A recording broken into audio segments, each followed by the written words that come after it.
I spent months planning my 60th birthday, imagining it as the perfect day when my family would gather around me in celebration. After all these years of putting everyone else first, I thought I deserved just one day where I was the center of attention. My modest home in Portland had never looked better. I'd cleaned every corner, arranged fresh flowers in antique vases inherited from my mother, and even splurged on new placemats for the dining table. The menu took weeks to perfect. Thomas, my son, always raved about my pot roast, so I made sure to prepare it exactly how he liked it, tender, falling apart, with those little pearl onions he'd loved since childhood. For Jessica, my daughter-in-law, I'd selected a crisp white wine I knew she'd appreciate.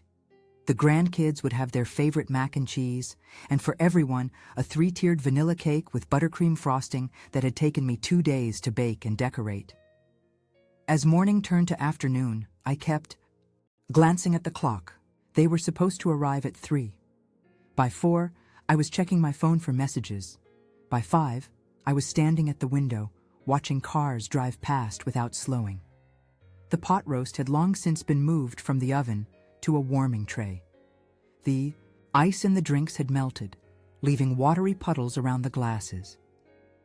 They must be stuck in traffic, I told myself, though I knew the drive from their house in Vancouver was rarely more than an hour. Or maybe they're planning something special. But deep down, I recognized the familiar weight of disappointment settling into my bones. At 7, I finally sent a text. "Everything okay? Dinner's ready whenever you are." I watched those 3 dots appear and disappear several times before Thomas replied. "So sorry, Mom, completely slipped my mind. We're actually out of town this weekend. Rain check?" The casual dismissal stung worse than if he'd simply forgotten. They hadn't forgotten. They'd made other plans, better plans, that didn't include me. I sat down heavily at the table I'd so carefully prepared. 6 place settings, unopened napkins folded into little birds, a trick I'd learned specifically for this occasion from a YouTube video, name cards written in my best cursive. The candles had burned halfway down, wax pooling on the holders. My neighbor Martha called around 8, probably to wish me happy birthday. I let it go to voicemail. I couldn't bear to hear cheerfulness when everything inside me felt hollow. That night, I slept in my chair rather than my bed. It seemed too much effort to climb the stairs. Besides, from the living room window, I could see the moon hanging low and golden, indifferent to human concerns. My whole life, I'd been the reliable one, the mother who never missed a school play, the grandmother who babysit at a moment's notice, the friend who drove you to doctor's appointments. I'd built my entire identity around being needed, being useful. And what had it gotten me? An empty house on the one day I'd asked them to show up for me. Morning came with stiff joints and a clarity I hadn't felt in years. The dining room looked almost ridiculous in the harsh daylight, a stage set for a play where the actors had abandoned the performance. I moved methodically, wrapping uneaten food in plastic containers, washing dishes, blowing out candles that had long since extinguished themselves. As I worked, memories surfaced. Thomas as a little boy, crying when I was 5 minutes late picking him up from soccer practice. Me rushing across town, heart pounding, apologizing profusely. Thomas as a teenager, rolling his eyes when I asked him to be home by 11. Me waiting up until 2, sick with worry. With Thomas in college, forgetting my birthday but calling the next day with elaborate excuses. Me accepting them without question. How many times had I rearranged my life to accommodate him? How many birthdays, anniversaries, and special moments? Had I celebrated alone because everyone else was too busy? The phone rang again. Martha, persistent as always. "I saw your lights on all night," she said, when I finally answered. "Everything all right?" "Fine," I said, surprised by how steady my voice sounded. "Just a quiet birthday." "They didn't come? Again?" The disapproval in her voice was sharp. Martha had witnessed too many of these disappointments over the years. "No," I said simply. There was no need to elaborate. Martha knew the pattern as well as I did. "Well, I'm coming over with mimosas and those cinnamon rolls you like from Tully's. No arguments."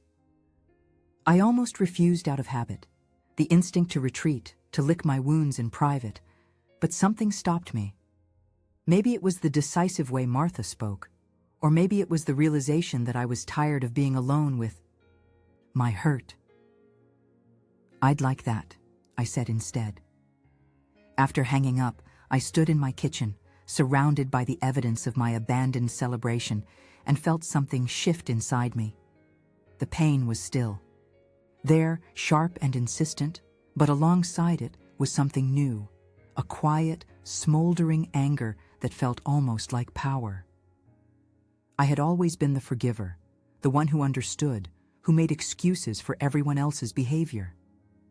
I had perfected the art of swallowing disappointment and transforming it into acceptance. But standing there, with the morning sun streaming through my windows and the remains of my 60th birthday scattered around me, I made a decision. This time would be different. This time, I wouldn't just forgive and forget. This time, something would change. I didn't know yet what form that change would take. But as I cleared away the last of the party decorations, I felt a strange sense of anticipation building. The milestone I had looked forward to for so long had come and gone, leaving emptiness in its wake. But perhaps that emptiness was just space. Space for something new to take root and grow. Martha arrived with the promised mimosas and cinnamon rolls, her silver hair caught up in a messy bun that somehow looked intentional rather than haphazard. We settled on my back porch, watching the early morning light filter through the Douglas firs that bordered my property. "You're too good to them," Martha said, not for the first time in our 15 years of friendship. She'd moved in next door after her husband died, and we'd bonded over gardening and shared disdain for the neighborhood association's absurd regulations about fence heights. I sipped my drink, the bitter orange and sweet champagne, an odd compliment to my mood. Maybe that's the problem. Martha raised an eyebrow but said nothing. She knew me well enough to let me find my own way to whatever realization was forming. My phone chimed, the distinctive sound of an Instagram notification. I rarely used social media, but Thomas had insisted I create accounts to stay connected, though he seldom responded to my comments on his posts. Probably another business trying to sell me something I don't need. I muttered, but reached for the phone anyway. The brightness of the screen momentarily disoriented me. A swirl of turquoise water, gleaming white yacht rails, and familiar faces frozen in laughter. Thomas, his arm casually draped around Jessica's shoulders. Her parents, Robert and Diane, holding flutes of something that sparkled in the sunlight. My grandchildren, Emma and Liam, their faces sticky with what looked like expensive ice cream.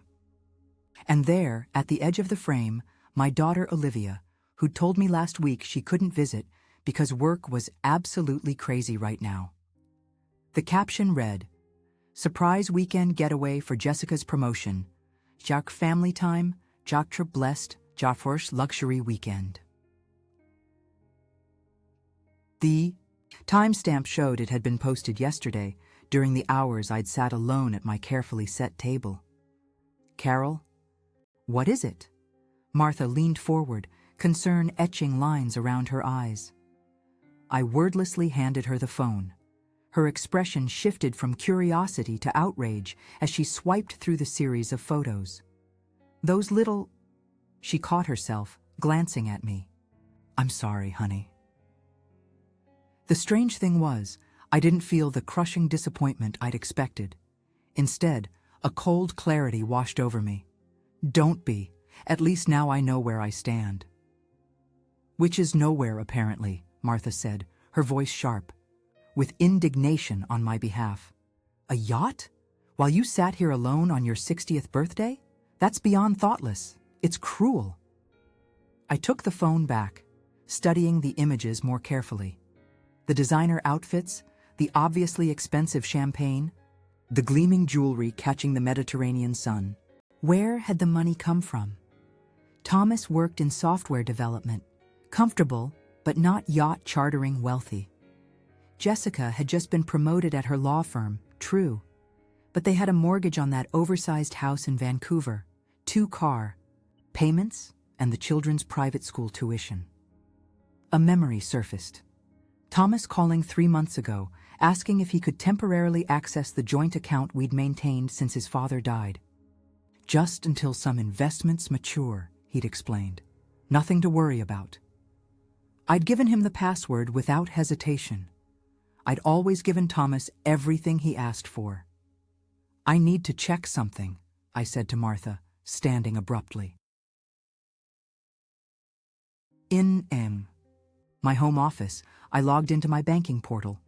The joint account, which had held most of my retirement savings, showed a balance of $842.17. 6 months ago, it had contained over $120,000. Transaction history revealed a series of large withdrawals, each labeled vaguely as investment transfer. The final one, dated 2 weeks ago, had emptied almost everything that remained. The room seemed to tilt slightly. I gripped the edge of my desk, breathing deeply until the dizziness passed. All those years of careful saving, of denying myself small luxuries to ensure financial security in my later years, gone.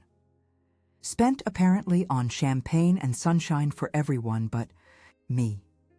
Carol? Martha stood in the doorway, mimosa forgotten in her hand. He took it, I said, my voice strangely calm. Almost all of it. Martha crossed the room in 3 quick strides, bending to look at the screen. Jesus Christ, she whispered. Have you called him? Called the bank? I shook my head. Not yet. Well, what are you waiting for? This is theft, plain and simple. But something held me back from reaching for the phone.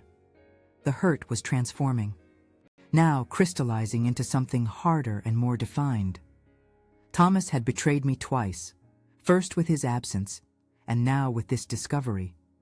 But confronting him immediately, while anger and pain were still raw, would accomplish nothing. I need to think, I said finally. Martha looked like she wanted to argue, but seemed to sense my need for space. I'll be next door if you need me. Day or night, you hear? After she left, I sat motionless at my desk, the banking portal still open on my computer screen. Outside, birds called to each other, oblivious to human dramas. A lawnmower started somewhere down the street. Mr. Peterson probably, with his Sunday morning routine. My phone lit up with another notification. More vacation photos, this time posted by Jessica. The same yacht, the same smiling faces, but a different angle that showed the coastline in the background. I recognized it instantly, the distinctive silhouette of Positano, Italy. I'd always dreamed of going there, had mentioned it countless times to Thomas over the years. When you retire, Mom, he'd always said, we'll make it happen. Well, he'd made it happen, all right, just not for me. I closed the banking portal and opened a different website, one for the bank where I kept my personal checking account. Within minutes, I'd initiated a transfer to move the modest balance from the joint account into my own name. Then I called the bank's customer service line. I need to close a joint account immediately, I told the representative who answered. I understand, she said. I can help you with that. May I ask the reason for closing?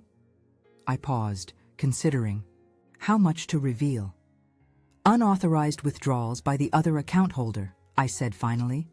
I see. Her voice softened with sympathy. We see this more often than you might think, especially with family members. I'll put a freeze on the account right away, then walk you through the closure process. As I followed her instructions, providing account numbers and answering security questions, I felt a curious sense of lightness. For years, I'd maintained that account as a safety net for Thomas and his family, imagining scenarios where they might need emergency funds. I'd never considered that I might need protection from them. The call ended, and I sat back in my chair. The anger hadn't disappeared, but it had transformed into something more focused, more purposeful. Thomas and Jessica would return from their luxury vacation to discover the account emptied and closed. It was a small countermove in what they'd done to me, but it was something. My gaze fell on a framed photo on my desk. Thomas at his college graduation, arm around my shoulders, both of us beaming at the camera. I'd been so proud that day watching. Him accept his diploma, the first in our family to earn a degree. I'd worked 2 jobs to help him afford tuition, going without new clothes or dining out for years. I turned the frame face down on the desk. That Thomas, the one I'd sacrificed. For the one I'd believed in seemed to no longer exist. The man who'd stolen my retirement funds to charter a yacht while I celebrated my 60th birthday alone was a stranger to me.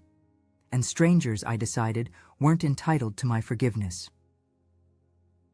The week that followed passed with surprising tranquility. I went about my normal routines, tending to my garden, attending my Tuesday book club at Riverside Library, picking up groceries at Wilson's Market, where Ted, the owner, always saved the ripest avocados for me. To anyone watching, I appeared unchanged, perhaps even lighter now that the disappointment of my birthday had faded. Inside, though, I was different. Each ordinary action felt like a performance, a necessary camouflage while my mind worked through what would happen when Thomas and his family returned from Italy. According to their social media posts, which I now checked obsessively, each new photo another twist of the knife, they would be home this coming Saturday. 5 days to prepare. You're awfully quiet these days, Martha commented as we deadheaded roses in my garden Wednesday afternoon. Her keen eyes missed nothing, especially the changes in my demeanor since discovering Thomas's betrayal. Just thinking, I replied, snipping a faded bloom with perhaps more force than necessary. About what you're going to do? I nodded, focusing on the thorny stem between my fingers. I'm not confronting them the way you think. Martha set down her shears. What does that mean? The plan had been forming in my mind, nebulous at first, but gaining clarity with each passing hour. Shouting won't change anything, neither will tears or accusations. Thomas has seen plenty of those from me over the years. So what? Then? You just let them get away with it? Indignation colored Martha's voice. No. I looked up, meeting her concerned gaze. I show them exactly what they've done, in a way they can't deny or explain away. I hadn't intended to share the details with anyone, but Martha's steady presence and unwavering support over the past few days had become my anchor. So I told her what I was planning, the evidence I was gathering, the presentation I was preparing, the calm confrontation I envisioned. Good Lord, Carol, she said when I finished, a mix of admiration and worry in her expression. That's surgical. It needs to be. I resumed my pruning, methodically removing dead growth to make way for new blooms. I've spent too many years accepting excuses and half-hearted apologies. This time, I want them to see themselves clearly. That evening, alone in my study, I began assembling what I needed. First, printed copies of the Instagram photos, each one carefully time-stamped. Then, bank statements showing the systematic withdrawal of my savings, with dates that aligned perfectly with their luxury vacation. Finally, a detailed accounting of the last 5 years, every time I'd covered Thomas's financial shortfalls, every emergency that required my intervention, every promise made and broken. The evidence mounted, cold and irrefutable. I arranged it chronologically in a leather portfolio I'd bought years ago for a job interview I never attended, having chosen instead to stay home with Thomas when he came down with pneumonia. The irony wasn't lost on me. Thursday morning, I visited my attorney, Bradley Whitman, whose office overlooked the river in downtown Portland. I'd known Brad since we were neighbors in the 1980s, before my late husband's job transferred us across town. He'd handled my husband's estate after the cancer took him 12 years ago.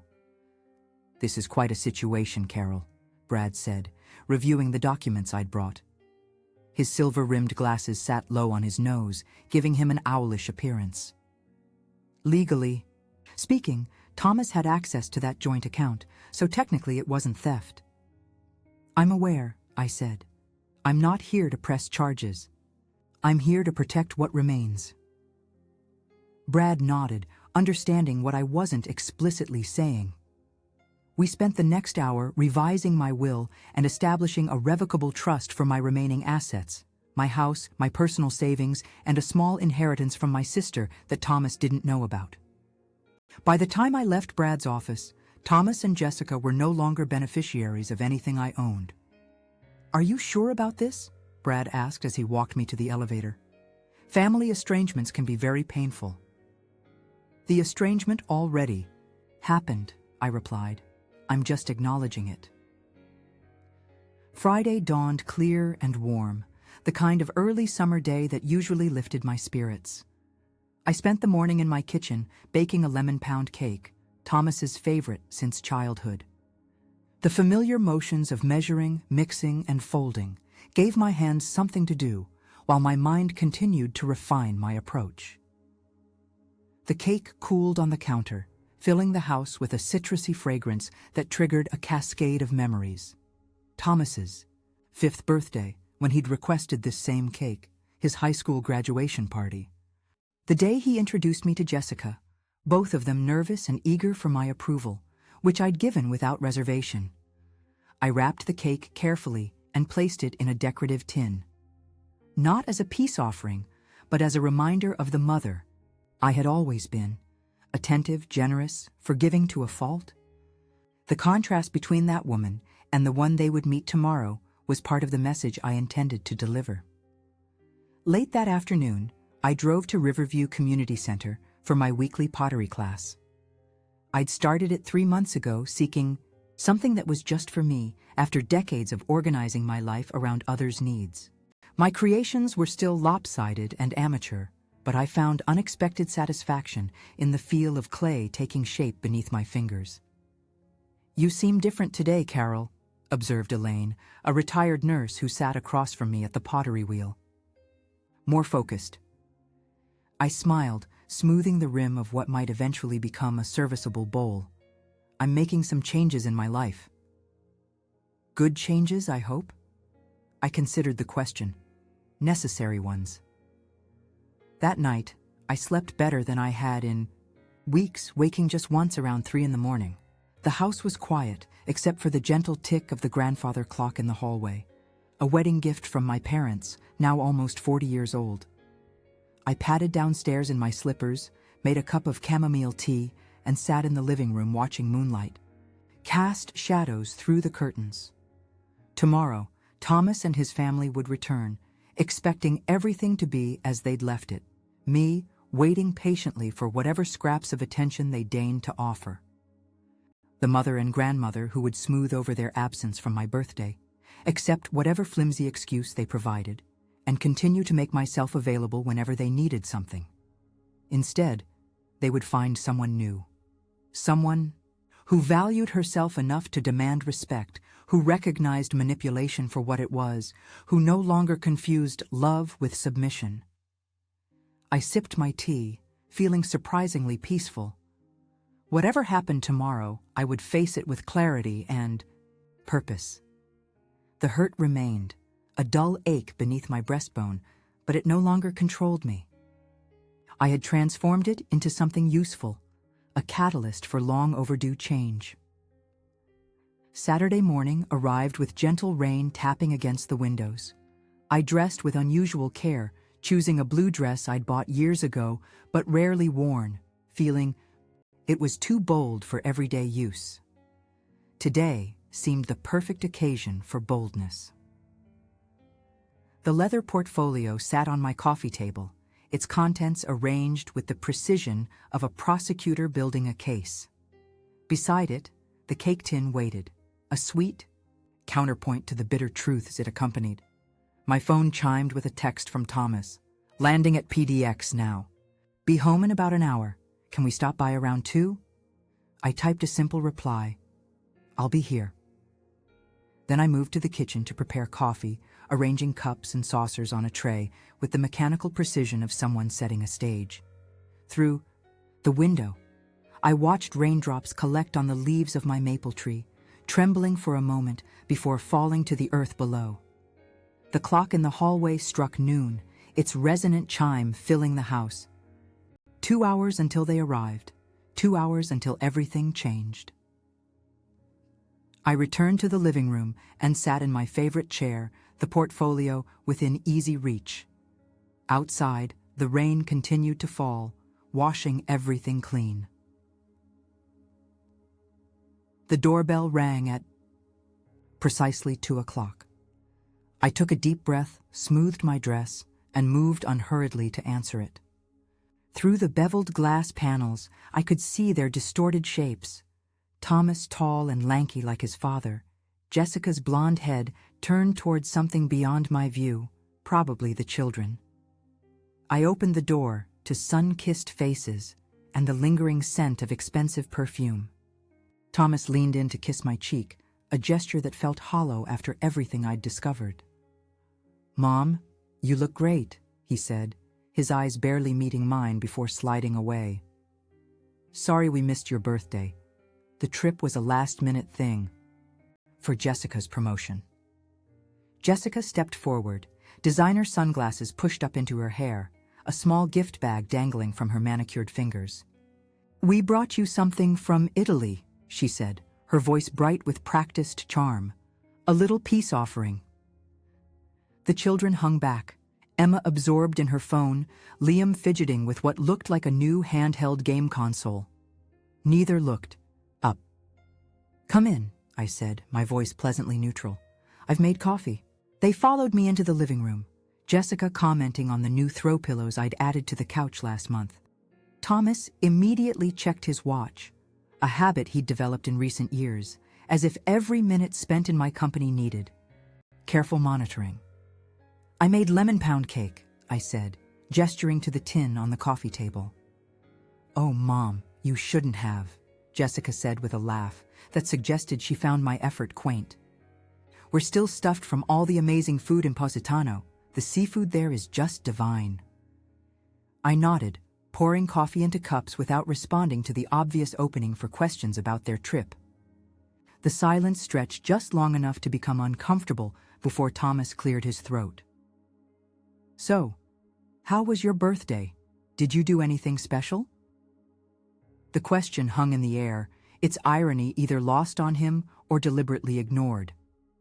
I set the coffee pot down and took my seat, arranging my dress carefully around me. "I had a quiet evening," I said simply. Jessica glanced at Thomas, a flicker of unease passing between them. Perhaps they'd expected tears or recriminations, the emotional outbursts Thomas had dismissively labeled mom's moments since his teenage years. "Well, open your present," Jessica urged, pushing the gift bag toward me. "We found it in this adorable little shop off the main square." I accepted the bag, removed the tissue paper, and withdrew a small ceramic figurine. A wizened old woman in traditional Italian dress bent over a rolling pin. The caricature of aging was unflattering at best, offensive at worst. "It reminded us of you," Jessica said with a smile that didn't quite reach her eyes. "Always baking and fussing over everyone." "Thank you," I said, placing the figurine on the coffee table. "It's certainly memorable." Liam finally looked up from his game. "Grandma, can I have some cake?" At least someone remembered why they used to visit, I thought. "Of course, sweetheart, let me cut you a slice."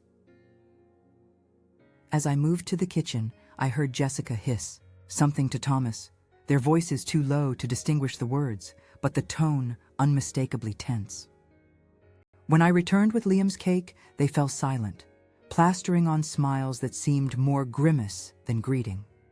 "So," Thomas began, clearly attempting to redirect the conversation, "I've been meaning to talk to you about that joint account.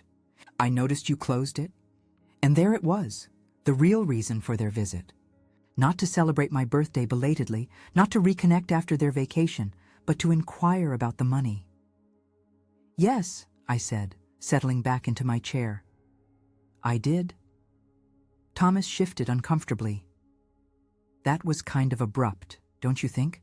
We still had some expenses coming up that were going to come from that account.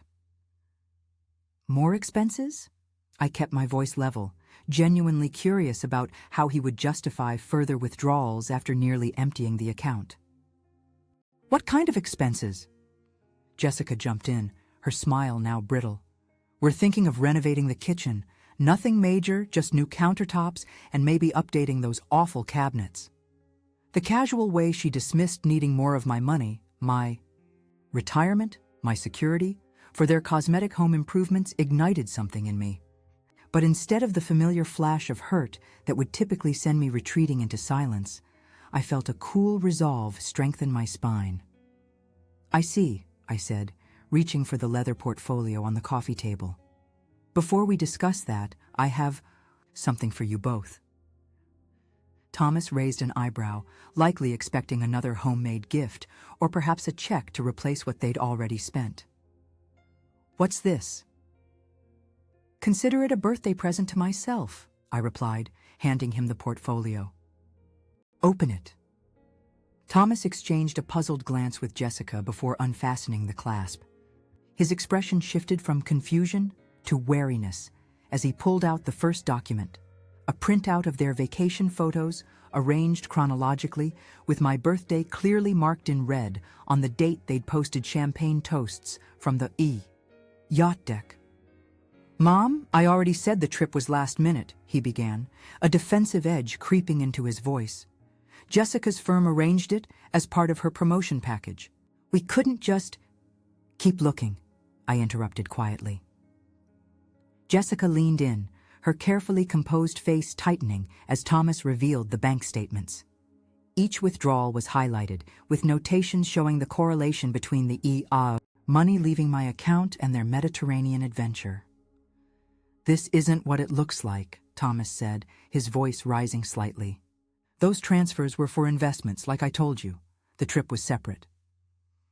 The investments were in your vacation, I replied, my calm unbroken. The dates match perfectly. The amounts add up to exactly what a week-long chartered yacht tour of the Italian coast would cost, I checked, plus the 5-star hotel in Rome afterward.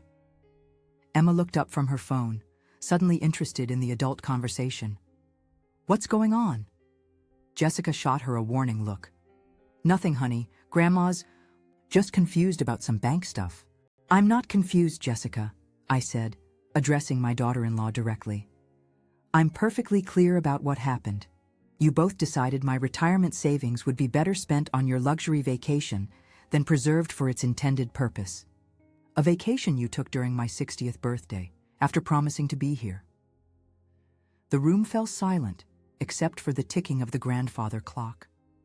Thomas stared at the documents, his face flushing red from the collar of his expensive polo shirt. Jessica's expression had hardened into something closer to defiance than shame. You never use that money anyway, she said finally, her voice sharp. It just sits there while we're trying to give your grandchildren experiences and opportunities. I nodded, acknowledging her words without accepting the justification. And now you have the experience of seeing exactly what your choices look like when laid out in black and white. Thomas shuffled through the remaining pages, printouts of text messages where he'd promised to be at my birthday, emails discussing their vacation plans dated weeks before they claimed it was last minute, a detailed accounting of every financial favor I'd done for them over the past 5 years. Jesus, Mom, he muttered. Did you hire a private investigator or something? This is invasive. No, I replied. This is honesty. Something that's been missing from our relationship for quite some time. Liam had abandoned his cake, sensing the tension thickening in the room. Emma had put down her phone entirely, her eyes wide as she looked between her parents and me. I think we should go, Jessica said abruptly, standing and gathering her purse. This isn't productive.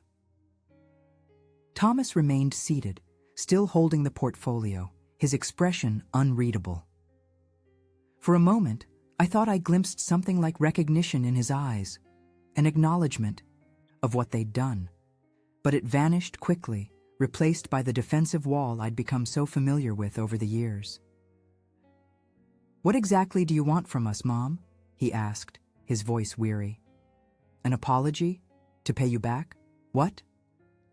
I considered his question carefully, looking at my son, the baby I'd cradled through colicky nights, the boy I'd taught to ride a bike, the young man I'd supported through every stumble and success. In his face, I could still see traces of the child who once ran to me with skinned knees and broken toys, trusting me to make everything better. "I want you to see me," I said simply. "Not as a convenience or a safety net or a source of funds, as a person who deserves basic respect and consideration." Jessica made an impatient sound by the door. "Thomas, let's go." He hesitated, glancing between his wife and me, caught in the moment of choice. Then he closed the portfolio and set it on the coffee table. "We'll talk about this when everyone's calmer," he said, rising to his feet. "You're upset, and I get that. But making this huge production out of what was honestly just a miscommunication isn't helping anyone." I didn't argue. I didn't need to. The evidence spoke for itself, laying bare their actions in a way no heated words could. As they gathered the children and moved toward the door, I remained seated, watching them go with a strange sense of detachment. "Aren't you going to say goodbye?" Thomas asked, pausing at the threshold, perhaps expecting me to follow the familiar script, the quick forgiveness, the reassurance that everything was fine. I met his gaze steadily. "Goodbye, Thomas." Something in my tone must have registered because he flinched slightly, as if finally understanding that this confrontation was different from all the others that had come before. Without another word, he followed his family out the door, pulling it closed behind him with a soft click that seemed to echo in the sudden silence of my home. 3 days passed without a word from Thomas or his family. The silence wasn't unexpected. In our history of conflicts, he typically retreated until he believed I'd had sufficient time to calm down and return to my usual accommodating self.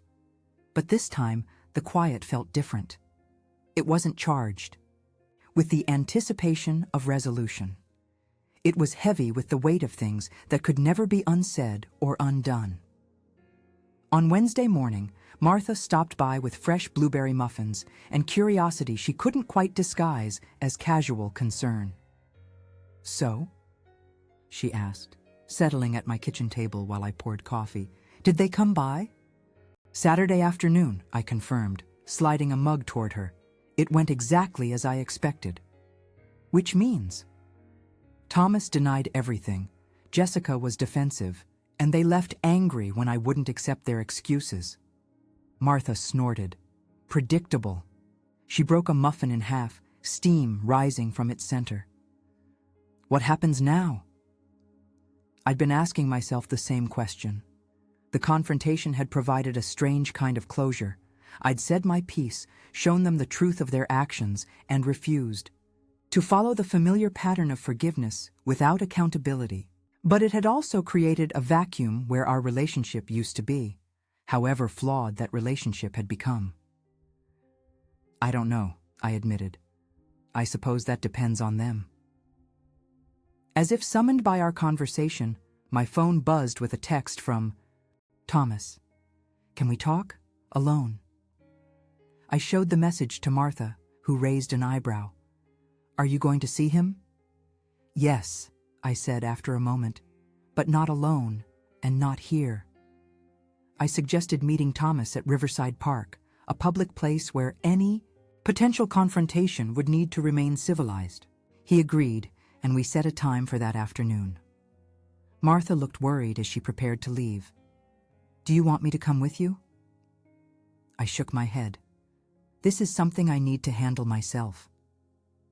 The park was busy when I arrived. Mothers with Strollers navigating the walking paths, elderly couples on benches feeding eager squirrels, teenagers sprawled on the grass with textbooks and laptops. I spotted Thomas immediately, standing stiffly near the fountain, his hands shoved into the pockets of his khaki pants. "Mom," he greeted me with a nod, his expression guarded. Up close, I could see the shadows under his eyes, the strain around his mouth. "Thomas," I replied, keeping my voice neutral. He gestured toward an empty bench. "Can we sit?" We settled side by side, watching the water cascade from the stone cherub in the center of the fountain. For a while, neither of us spoke. A child's laughter rang out from the playground nearby, the sound bright against the muted background of flowing water and distant traffic. "Jessica and I had a huge fight after we left your house," Thomas finally said, his gaze fixed on the fountain. "She thinks you're being unreasonable and dramatic." "And what do you think?" I asked, genuinely curious about where he stood now that he'd had time to process our confrontation. He sighed heavily. I think I've been taking advantage of you. Not intentionally, but consistently." The admission surprised me. Thomas had rarely acknowledged any wrongdoing in the past, preferring to minimize conflicts or redirect blame. "The trip was Jessica's idea," he continued. "Her parents were going, and she didn't want to miss out. When I mentioned your birthday, she said we could celebrate with you any time, but this opportunity was once in a lifetime." "And the money?" I asked, keeping my voice steady. "Was that her idea too?" Thomas's shoulders hunched slightly. "That's more complicated. We've been having financial problems for a while now. Jessica spends more than we can afford, but every time I try to talk to her about budgeting, she gets upset. Says I'm not ambitious enough, not providing the lifestyle she deserves. So you used my retirement savings instead of confronting your wife about her spending habits?" The words came out sharper than I intended, but I didn't retract them. "I know how it sounds," Thomas said, a defensive edge creeping into his voice. "But you don't understand the pressure. The private school tuition, the house in the right neighborhood, keeping up with her colleagues who all seem to take exotic vacations twice a year. It's exhausting." I studied my son's profile. The worry lines that hadn't been there a few years ago. The slight droop of his shoulders that spoke of a burden he was struggling to carry. In that moment, I felt a complicated mixture of sympathy and frustration. Thomas was clearly unhappy, caught in a life that was draining him financially and emotionally. But he was also a grown man who had made choices, including the choice to solve his problems by taking what wasn't his to take. "I do understand pressure, Thomas," I said quietly. "I raised you alone after your father died, working 2 jobs to keep a roof over our heads and food on the table. I understand sacrificing for family. What I don't understand is why you thought it was acceptable to sacrifice my security for your wife's desire to impress her colleagues." Thomas flinched as if I'd struck him. "When you put it that way, it sounds terrible." "Because it is terrible," I replied, surprising myself with how calm I remained. "It was a betrayal, plain and simple." He was silent for a long moment, watching a pair of mallards glide across the small pond beyond the fountain. When he spoke again, his voice was subdued. "Jessica wants to talk to you, to explain her side of things." I couldn't help the small, disbelieving laugh that escaped me. What possible explanation could justify stealing my retirement and abandoning me on my birthday? "It wasn't stealing," Thomas protested automatically, then caught himself. "I mean, technically I had access to that account." "Access doesn't equal permission," I pointed out. "And you know that's not what that money was for." "I was going to pay it back," he insisted, running a hand through his hair in frustration. "Once my investments start paying off." "What investments, Thomas?" I interrupted, turning to face him fully. "You've been talking about these mysterious investments for years, but I've never seen any returns. What exactly are you investing in?" His face flushed and he looked away. "It's complicated. There's this guy Jessica's father introduced me to. He has this system for cryptocurrency trading. My heart sank. You gave my money to a crypto scheme? It's not a scheme, Thomas said quickly. It's just taking longer than expected to. See returns. But once it pays off, it's not going to pay off, I said with quiet certainty. You've been scammed, or at the very least, you've gambled with money you had no right to take. Thomas stood abruptly, pacing in front of the bench. You don't know that. You don't understand these kinds of investments. What I understand is that you took money from your 60-year-old mother to impress your wife and her family, spent it on a vacation you didn't invite me to, and now you're trying to justify it with vague promises about future returns on dubious investments. My bluntness seemed to deflate him. He sank back onto the bench, shoulders slumped. I messed up, he admitted softly. I really messed up. We sat in silence for a while, the afternoon sun warming our faces as we watched strangers move through their own lives, unaware of our private drama unfolding on a park bench. Jessica's talking about divorce, Thomas said finally, the words barely audible above the fountain's splash. She says I betrayed her by admitting to you that the trip was her idea. Says I threw her under the bus. I absorbed this information without comment, though inwardly I wasn't surprised. Jessica had always struck me as someone who valued appearance over substance, who would discard anything or anyone that threatened her carefully. Constructed image. What do you want, Thomas? I asked, turning toward him. Not what Jessica wants, not what you think you should do, but what you actually want. He looked startled by the question, as if no one had bothered to ask him that in a very long time. I want, he began, then faltered. I don't know anymore.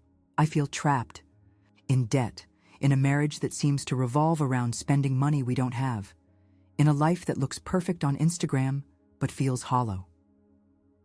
The vulnerability in his admission touched me, despite everything.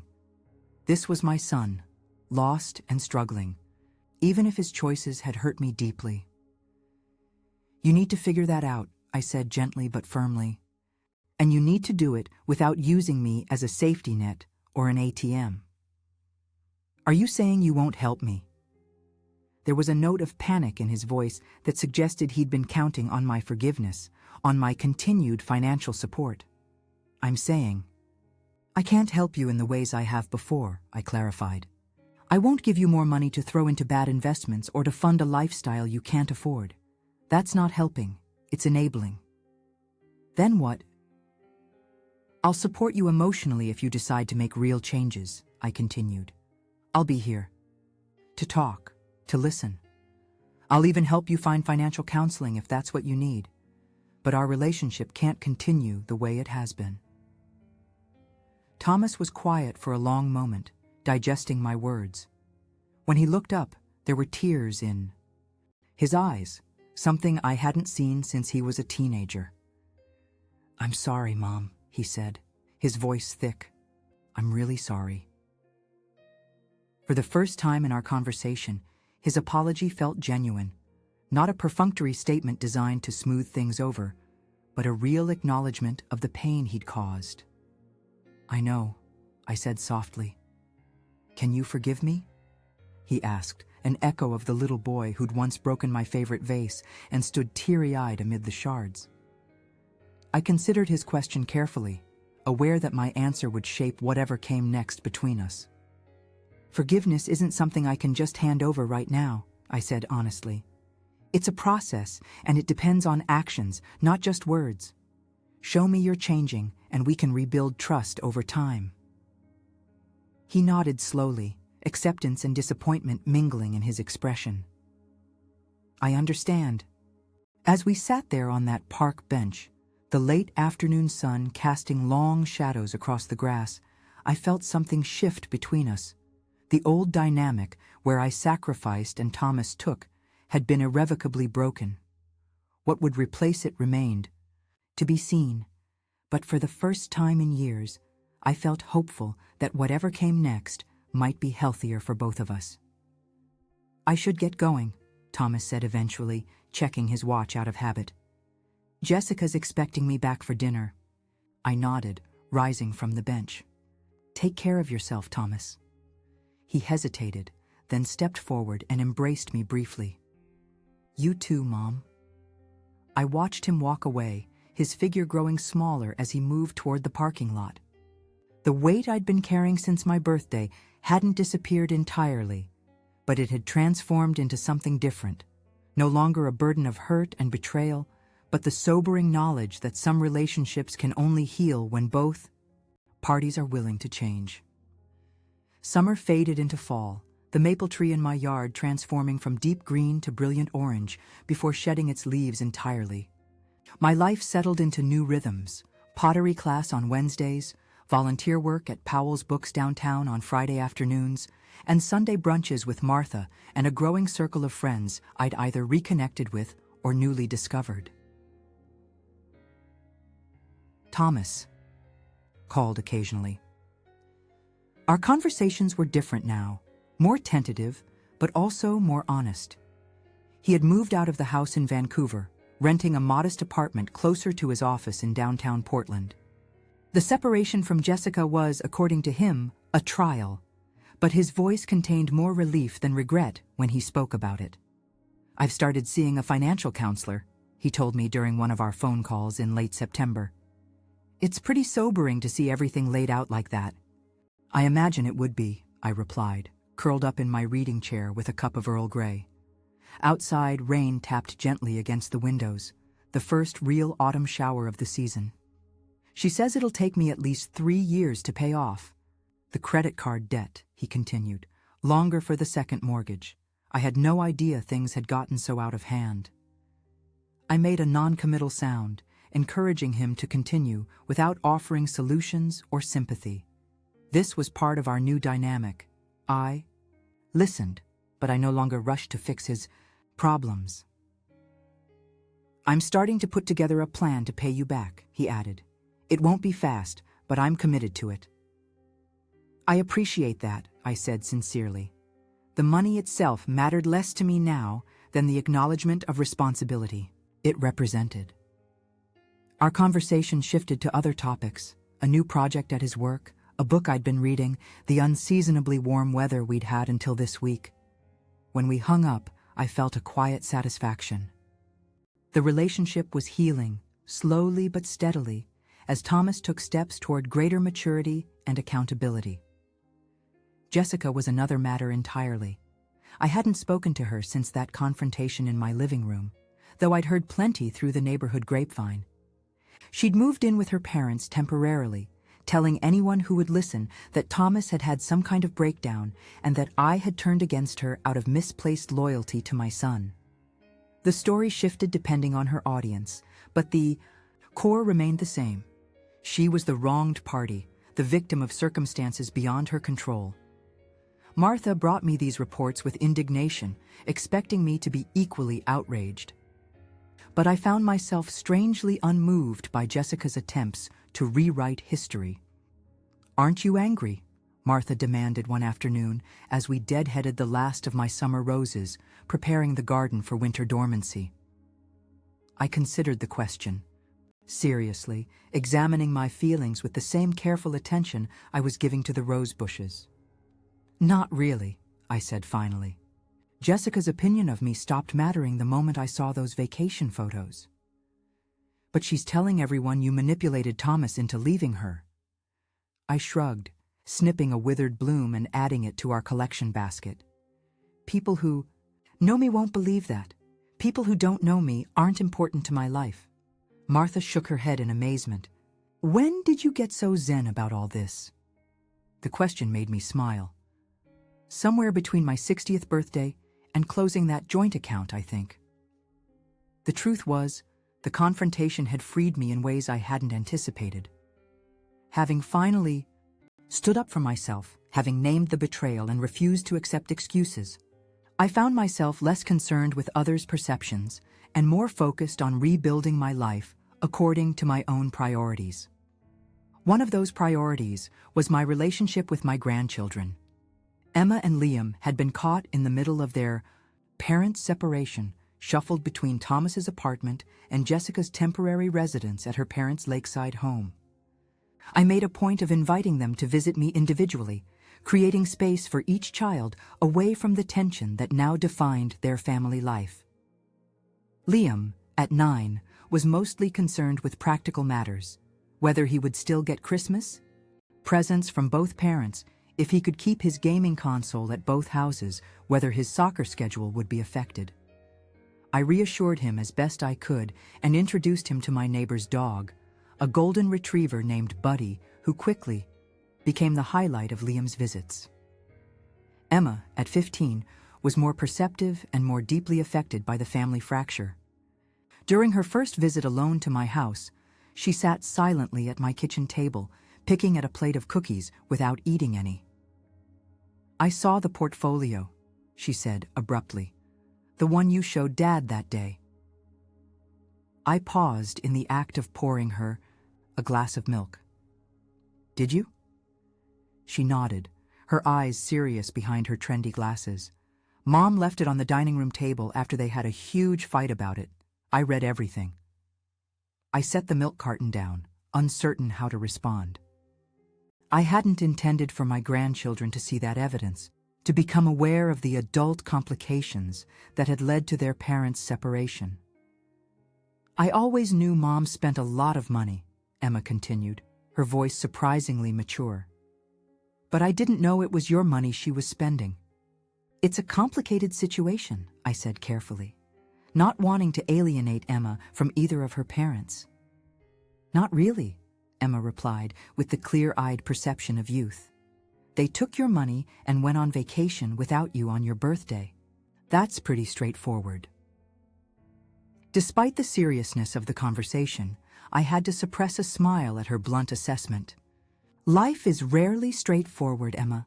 Your parents made mistakes, but they're still your parents, and they both love you very much." She considered this, twisting a strand of hair around her finger, a nervous habit she'd had since childhood. "Dad seems different now, more, I don't know, present? Like he's actually paying attention when I talk to him." "That's good," I said, genuinely pleased to hear it. "Change can be painful, but sometimes it's necessary for growth."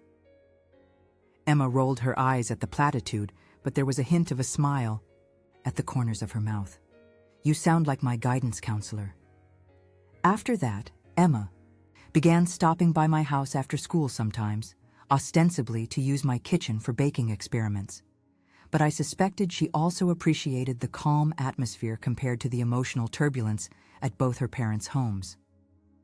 I taught her how to make her grandfather's famous apple pie, shared stories about her father as a teenager, and listened without judgment as she processed her feelings about her changing family. In October, I received an unexpected invitation to coffee from Robert, Jessica's father. We met at a small cafe downtown, the kind of place with mismatched furniture and local art on the walls. Robert looked older than I remembered, the strain of recent events evident in the new lines around his eyes. "I want to apologize," he said after we'd exchanged awkward pleasantries, "for my daughter's behavior and for my part in enabling it." This saw me. Sincerity in his voice surprised me. "Your part?" He sighed heavily, stirring his coffee, though he'd added neither cream nor sugar. "Jessica has always been indulged by her mother and me, and later by Thomas. We taught her to expect a certain lifestyle without emphasizing the work and responsibility that should come with it." I nodded, acknowledging his words without commenting directly. "When she told us about that joint account," he continued, "about how she'd convinced Thomas to use it for their trip, Diane and I should have said something. Instead, we went along with it, enjoyed the yacht, posted the photos." He shook his head, genuine regret in his expression. "We're not proud of that." "Thank you for telling me," I said, strangely touched by his admission. It didn't undo the hurt, but it was something, an acknowledgement from an unexpected source. Jessica and Thomas need to work out their own issues, Robert said, meeting my eyes across the table. But I wanted you to know that not everyone in our family supports how you were treated. We parted with a newfound respect between us, an unexpected silver lining to the storm that had upended so many lives. As Thanksgiving approached, I found myself facing the holiday season with mixed emotions. For decades, I'd hosted the family gatherings, preparing elaborate meals and accommodating everyone's preferences and schedules. This year would be different. Thomas and Jessica were separated, the grandchildren divided, the old traditions no longer viable. Martha, ever practical, had a suggestion. "Let's do an orphan Thanksgiving," she proposed one evening as we shared a bottle of wine in my living room. "You, me, that nice widower from your pottery class, my cousin who's visiting from Michigan. Anyone who doesn't have firm plans." The sigh idea appealed to me more than I expected. I could still make my cornbread stuffing, I mused, but without the pressure of pleasing everyone. "Exactly," Martha nodded emphatically. "It's your turn to enjoy the holidays instead of just surviving them." The week before Thanksgiving, Thomas called with a hesitant question. "Would it be okay if I joined you for dinner? Emma and Liam will be with Jessica and her family, and I—" He trailed off, vulnerability evident in the silence. "Of course," I said without hesitation. "Martha and a few friends will be here too. It won't be like our usual family dinner." "That might be a good thing," he replied, and I heard a smile in his voice. Thanksgiving Day dawned clear and cold, sunlight sparkling on frost-covered lawns throughout the neighborhood. I moved around my kitchen with a sense of liberation, preparing dishes I wanted to make rather than adhering to rigid family expectations. When the doorbell rang around noon, I opened it to find Thomas on my porch, a bouquet of autumn flowers in one hand and a small wrapped package in the other. "Happy Thanksgiving, Mom," he said, offering both to me with a smile that contained equal parts nervousness and hope. I accepted the gifts, touched by the gesture. "Happy Thanksgiving, Thomas." "Come in, it's freezing out there." The package, I discovered once I'd put the flowers in water, contained a small leather-bound journal with my name embossed on the cover. "I thought you might want to write about your new adventures," Thomas explained, watching my reaction carefully. "The pottery class and that community garden project you mentioned?" The thoughtfulness of the gift, so different from the impersonal, often expensive presents Jessica had always selected, brought unexpected tears to my eyes. "It's perfect," I said, running my fingers over the soft leather. "Thank you." Throughout the afternoon, as my home filled with the sounds of conversation and laughter, I found myself observing Thomas with new eyes. He seemed more relaxed, more engaged with Martha's stories and the friendly debate about books that developed between him and Walter, the widower from my pottery class. Without Jessica beside him, constantly redirecting his attention or speaking for him, Thomas's natural warmth and intelligence shone through more clearly. As we gathered around my dining table, a mismatched collection of friends and family, none of the place settings perfect, none of the serving dishes coordinated, I felt a profound sense of peace settle over me. This Thanksgiving was unlike any other I'd experienced, yet it felt more authentic, more aligned with what holidays should be about: genuine connection, gratitude, the simple pleasure of shared food and conversation. Later, after everyone had left and I was putting away the last of the leftovers, I found myself humming softly, a habit I'd abandoned somewhere in the difficult years of raising Thomas alone, working multiple jobs, stretching every dollar. The tune was an old one my mother used to sing, something about silver linings and clouds with golden edges. Standing in my quiet kitchen, surrounded by evidence of a day well spent, I realized that my 60th year had indeed brought unexpected gifts.